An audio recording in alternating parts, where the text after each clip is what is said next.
Holy communion season, baptism season ആണല്ലോ ഇതെല്ലാം. So wedding season എല്ലാം ഓൺ ആയിട്ടുണ്ട്. സോ TNBയുടെ വെഡിങ് ഫെസ്റ്റിലെ നല്ല ബ്യൂട്ടിഫുൾ ആയിട്ടുള്ള ഫാബ്രിക് ആണ് കേട്ടോ ഇത്. എല്ലാവരും ഏറ്റവും കൂടുതൽ ചോദിക്കുന്നതാണ് എന്ത് ടർക്കിഷ് ഫാബ്രിക്കിൻ്റെ റീൽ ഇടാത്തത്. ആക്ച്വലി ടർക്കിഷ് ഫാബ്രിക് നമുക്ക് കിട്ടാനില്ല, അത്രമാത്രം ഡിമാൻഡാണ് ടർക്കിഷ് ഫാബ്രിക്കിന്.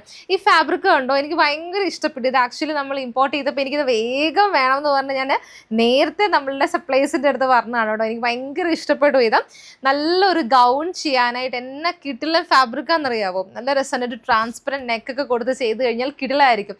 ഈ കുഞ്ഞിൻ്റെ ബാപ്റ്റിസത്തിന് നമ്മുടെ ഈ തലതൊട്ടമ്മ എന്നുള്ളൊരു പൊസിഷൻ ഉണ്ടല്ലോ, അവർക്കൊക്കെ വേണ്ടിയിട്ടുള്ള ഒരു ബെസ്റ്റ് ഫാബ്രിക്കാണ് കേട്ടോ. ടർക്കിഷിൽ വൈറ്റ് ആൻഡ് വൈറ്റ് വന്നിട്ടുള്ളത് നല്ല ഭംഗിയായിരിക്കും.